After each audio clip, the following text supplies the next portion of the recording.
नमस्कार, बहुत स्वागत है आपका। आप देख रहे हैं ग्रैंड धर्मा सन्मार्ग। आश्विन माह के कृष्ण पक्ष में पितृपक्ष में पड़ने वाली एकादशी, जो कि सबसे महत्वपूर्ण एकादशी मानी जाती है और इसको इंदिरा एकादशी कहते हैं। इस दिन व्रत रखने से 7 पीढ़ियों तक जो पूर्वज हैं उनको मोक्ष की प्राप्ति होती है। और इंदिरा एकादशी का व्रत इस बार शनिवार 2 अक्टूबर को रखा जाएगा। लेकिन इस व्रत में कुछ खास नियमों का पालन होता है। वैसे आश्विन माह के कृष्ण पक्ष में पितृपक्ष को पड़ने वाली एकादशी का अगर आप व्रत रखते हैं तो आपके पूर्वजों को मोक्ष तो प्राप्ति होती ही है, साथ ही उन्हें वैकुंठ धाम की प्राप्ति होती है। और ये व्रत आप नियम से करें, क्योंकि ये नियम थोड़े कठिन भी हैं। अगर भूल से कोई गलती हो जाती है तो व्रत का पुण्य फल आपको नहीं मिलता।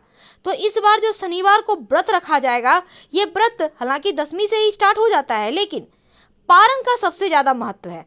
सबसे व्रत धारण करने का महत्व ये है कि इस दिन चावल नहीं खाए जाते और व्रत का पारण द्वादशी तिथि को सूर्योदय के बाद पूजन करने के बाद कुछ दान के निमित्त निकालने के बाद ही करें।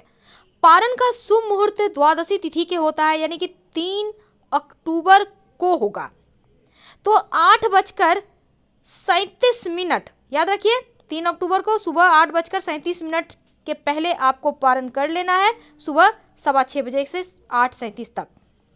तो इस दिन जब आप व्रत रखते हैं तो पूरी तरह से सात्विक भोजन करेंगे, फल वगैरह खाइए और द्वादशी तिथि के अंदर और हरिवासर समाप्त होने के बाद ही आपको व्रत तोड़ना है। तो 2 अक्टूबर को व्रत रखा जाएगा। आप इस दिन घर में ही पूजा पाठ कर सकते हैं। दोपहर में नदी में या अपने घर की छत पर पितृदेवों को तर्पण करें। आप इस दिन गरीबों को भोजन कराएं, संभव हो तो सूर्यास्त के बाद आप कुछ मत खाइएगा 10वीं तिथि से। और गाय, कुत्ते, कौवे के निमित्त कुछ ग्राह जरूर निकालें, ये इस दिन की आवश्यकता है। तो इस दिन तुलसी की पूजा कैसे करें कि माँ लक्ष्मी प्रसन्न होकर आशीर्वाद दें। पितृदेवों के आशीर्वाद के साथ माँ लक्ष्मी का आशीर्वाद भी बरसे। लेकिन इसके पहले एक और बात, घर के मुख्य दरवाजे पर एक आम के पत्तों का बंधन बार जरूर लगा दें, जो कि अमावस्या तिथि के दिन चेंज होगा। तो तुलसी का ये प्रयोग आपके जीवन के परेशानियों को समाप्त करता है, क्योंकि तुलसी को मंगल ग्रह से जोड़कर देखा जाता है। इसलिए अगर तुलसी का पत्ता आप नियमित रूप से श्री हरि विष्णु या फिर भगवान जो श्री कृष्ण हैं उनको अर्पित करते हैं और फिर अर्पित करने के बाद अपने अलमारी में धन के पास या अपने पर्स में रखते हैं, तो पैसे को आकर्षित करता है। भगवान के आशीर्वाद से धन की कमी कभी नहीं होती। तो तुलसी का पत्ता आप चाहें, आप बिजनेसमैन हैं, रोज एक पत्ता श्रीहरि को अर्पित करने के बाद ले जाकर अपने गले में रख लें, बढ़ता चला जाएगा। और इस बार ये प्रयोग करने से जीवन में खुशियां दौड़ के आएंगी। वैसे इस समय मंदी का दौर है, व्यापार सही से नहीं चल रहा है, तब क्या करेंगे? एक बर्तन में पानी ले लें, तुलसी के 3 पत्ते डाल दें। अगले दिन यानी द्वादशी तिथि को आप अपने फैक्ट्री, इंडस्ट्री, कारखाने या फिर दुकान के दरवाजे पर यह पानी छिड़क दें। बाकी का पानी कहीं पौधे में डाल दें। आपका व्यापार अच्छे से चलेगा।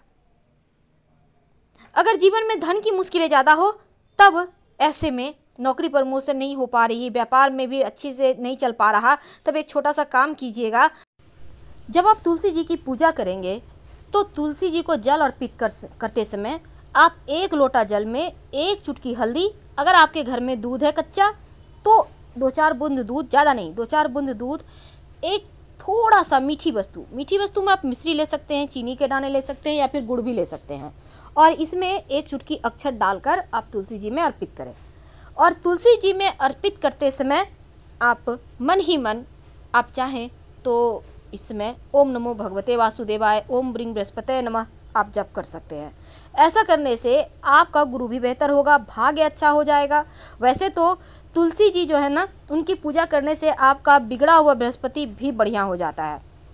तो जब आप धूप दीप दिखाइएगा, जब आप पूजा पाठ कीजिएगा, तो दीपक में एक लौंग जरूर डाल दीजिएगा, क्योंकि लौंग जो है ना आपकी मनोकामना को पूर्ण करता है। तो लौंग जब डालिएगा तो आप दीपक में बाती के पास ही रखिएगा, ताकि लौंग भी थोड़ा सा जल जाए। इससे क्या होगा, नकारात्मक ऊर्जाएं भी जल जाएगी और घर में धीरे धीरे, अब एक दिन में असर नहीं होता, आप नियमित रूप से प्रयोग करें, आपके घर में सकारात्मक ऊर्जा आने लगेगी। विशेष मनोकामनाओं की पूर्ति के लिए इस दिन विशेष भी प्रयोग किए जाते हैं। अब मान लेते हैं आपकी नौकरी नहीं लग रही, आपका व्यवसाय अच्छा नहीं चल रहा, घर परिवार में बहुत टेंशन है, अपना मकान का सुख नहीं है, तब एक छोटा सा टोटका कर लीजिएगा। अब शनिवार के दिन पूर्णिमा तिथि है, इतना बड़ा पूर्णिमा है, गुरु पूर्णिमा है, भगवान के शरण में आइए, किसी भी पास के मंदिर में जाकर सिंदूर घी या सिंदूर तेल मिक्स करके कटोरी में ले जाएं, किसी पात्र में ले जाएं और ले जाकर मंदिर के दीवार पर आप स्वस्तिक बना दें, उल्टा स्वस्तिक, याद रखिए सीधा नहीं उल्टा। और जब मनोकामना पूर्ण हो जाए तब जाकर सीधा स्वस्तिक बना दीजिएगा। उल्टा स्वस्तिक जो बनाइएगा उसमें बनाते समय अपने मन की बातें भगवान से कहिएगा कि प्रभु आपको नौकरी नहीं मिल रहा है तो बोलिए भगवान हमें कोई अच्छा सा जॉब दिला दो, और फिर आप उनको प्रणाम कीजिए, घर आ जाइए। जब पूरा हो जाए मन्नत तब सीधा स्वस्तिक किसी भी मंदिर में, आप जरूरी नहीं है कि उसी मंदिर में आपको बनाना है, आप कहीं और हैं तब क्या करेंगे, तब किसी भी मंदिर के दीवार पर सीधा स्वस्तिक बना दें, क्योंकि भगवान तो सब जगह एक ही है। बहुत सिंपल प्रयोग है और भगवान को आप चाहें तो कुछ मीठी वस्तु का प्रसाद का भोग लगा दीजिएगा। लेकिन एक बात याद रखिएगा, जब आप श्री हरि की पूजा करेंगे तो एक सिक्का उनको जरूर अर्पित कीजिएगा। सिक्का कोई भी हो सकता है, 1 का, 5 का या 10 रुपया का, कोई भी सिक्का, पर उनकी पूजा में सिक्का जरूर रखें। बिना दक्षिणा का पूजा ही पूर्ण नहीं होगा। और सिक्के को संभाल के रखें, अपने धन के स्थान पर रख सकते हैं, पर्स में रख सकते हैं, धन बढ़ाएगा। और साथ ही तुलसी के पत्ते पर हल्दी से श्रृंग लिखिए। श्रृंग माँ लक्ष्मी का मंत्र है, बीज मंत्र, और इस मंत्र की शक्ति बहुत है। और लिखने के बाद तुलसी के पत्ते को आप चाहें तो अपने माथे पर या नाभि पर रख के रात में सो सकते हैं, या आप संभाल कर अपने तकिए के नीचे रख लें, अगले दिन मिट्टी में दबा दीजिएगा। आपको जीवन की तमाम परेशानियों को ये तुलसी का पत्ता दूर करेगा। वैसे तो देखिए, श्रद्धा हो, भक्ति हो तो फिर हर एक वस्तु आपको लाभ देती है, और ना हो तो तमाम पूजा पाठ कर ले, आपको लाभ नहीं मिलता। अब एक छोटा सा और प्रयोग देखिए, चूँकि पूर्णिमा तिथि है और माँ लक्ष्मी को सबसे ज़्यादा प्रिय है पूर्णिमा तिथि, क्योंकि पूर्णिमा तिथि के दिन माँ लक्ष्मी धरती पर विचरण करती हैं। इसीलिए आप अपने घर के पूजा स्थान पर थोड़ा सा धनिया खुले बर्तन में ज़रूर रखिए। अगर पहले से रखा हुआ है तो उसको आप पानी में भिगोकर गमले में मिट्टी में डाल दीजिएगा, वो पेड़ बोने के लिए, और फिर से आप फ्रेश धनिया रख दीजिएगा। खुले बर्तन में, मिट्टी के बर्तन में ही रखना है, नया दीपक होगा आपके पास उसी में रख दीजिए, और उसमें पानी मत डालिएगा। जो पुराना वाला है उसको आप पानी में रखकर एक सिक्का भी उसमें जो पहले आपने यूज किया है उसी सिक्के को रख के रख दें, और जब एक दिन के बाद अगले दिन इसको आप मिट्टी में, गमले में, क्यारी में बो दीजिएगा। इससे जो पेड़ निकलेगा ना, वो माँ का आशीर्वाद समझकर आप खाइए। आपके घर में धन धान्य की कमी नहीं होगी, खुशियाँ बढ़ेगी, और जो झगड़े झमेले हैं वो भी समाप्त हो जाएंगे।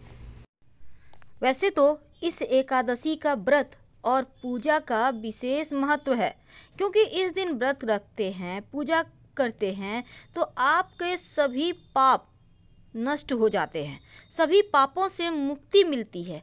और इतना ही नहीं, माँ लक्ष्मी भी प्रसन्न होती है और धन धान्य की कमी आपके जीवन में नहीं होती।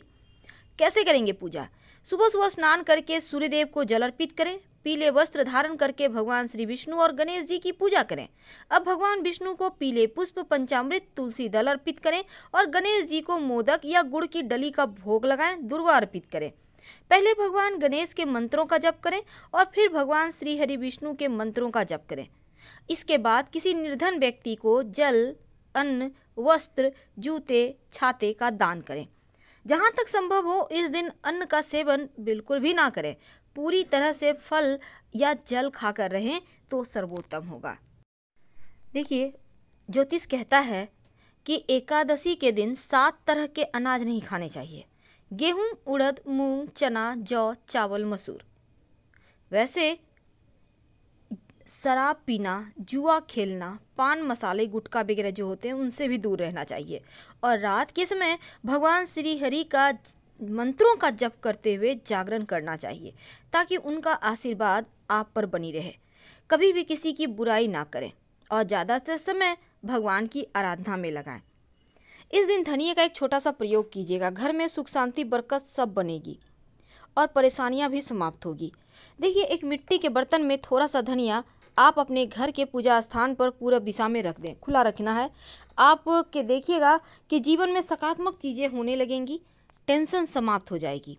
और एक चुटकी हल्दी विशेष मनोकामनाओं की पूर्ति के लिए कागज की पुड़िया बनाकर एक चुटकी हल्दी डालकर श्री हरि की तस्वीर के पीछे छिपा कर रख दें तो आपकी मनोरथ पूरी हो जाती है। तो छोटे छोटे प्रयोग हैं, लेकिन तुलसी जी में जब जल अर्पित करेंगे तो जल में थोड़ा सा दूध, थोड़ी सी मिश्री डालकर बिना तुलसी जी को टच किए अर्पित करें। और एकादशी व्रत में तुलसी के पत्ते ना तो तोड़े जाते हैं ना खाए जाते हैं। लेकिन एक बात रखिएगा, देखिए इंदिरा एकादशी है और पितृदेवों के निमित्त आप रख रहे हैं, तो पितृदेवों से आप अगर आपकी कुंडली में पितृदोष हैं तो इस व्रत करके आप इस व्रत का पुण्य फल अपने पितृदेवों को दे दें तो वो आशीर्वाद बरसाएंगे और आपके पितृदोष समाप्त हो जाएंगे। तो फिलहाल आपसे विदा लेते हैं। हर हर महादेव। धन्यवाद।